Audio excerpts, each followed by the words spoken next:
very fast we have to get out of this formal education system, formal training process, and several time-bound manner formal skill lifting, uplifting. This training courses or programs are very obsolete. I don't know why different parts of the world governments are adopting this, and why many top universities are not able to think that formal training process have no more value, because I can build the skill using artificial intelligence. I can build the automation.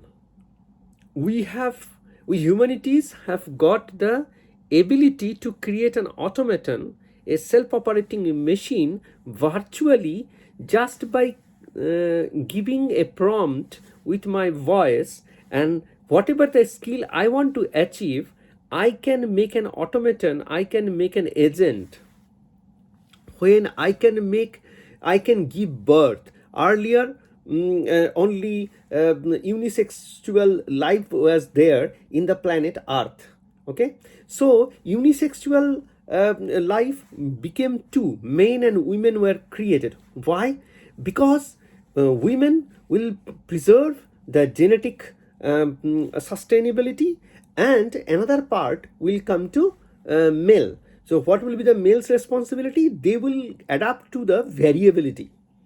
So a set of code of life will remain preserved. Like in mother's womb, when a mother is born, or a female child is born, she preserves the egg throughout the life. That DNA doesn't get changed. So she holds the DNA from the mother's womb until her death. Male, every 3 days changes. That's why you will find that males look like stupid. They do very, very nonsense activities, but women never do any nonsense activities. Women always do sensible activities, but their logical argument is always emotional, perceptual, and all kind of, you say, illogical, appear illogical. But for male, activities are illogical nonsense, but when they make argument, then they make argument very, very logically. Why? Because they have to adapt randomness and convert it into logic. And women has to get ready, because she is always disciplined, organized, and the thought processes are jumbled up. Why jumbled up? Because she has to absorb. So this complementarity of male and female was the reason for first division of life form in the planet Earth. The second division is going to happen right now with artificial intelligence, when we are able to give birth. Male and female doesn't matter. You can give birth to any skill, any set of technology where your expertise is needed. So you build an automaton. Okay, I said I build. Okay, I need to make this activities. I make set of agents to do it. So this is how the technology is changing in the world, and that is what we have to do. So what happens is we have to get rid of the formal education, and we need to get into informal agent development skills. So from childhood, class 1, from little babies should learn to what is automaton, how to create a new life form. Because giving birth and evolving with new life form would be the new order of the world. I repeat, giving birth to new agents, life forms, and evolving with many, many life forms we give birth is the thing. Life is all about creating new generations and achieving more properties and evolving it for in synchrony with the resonance chain of the universe.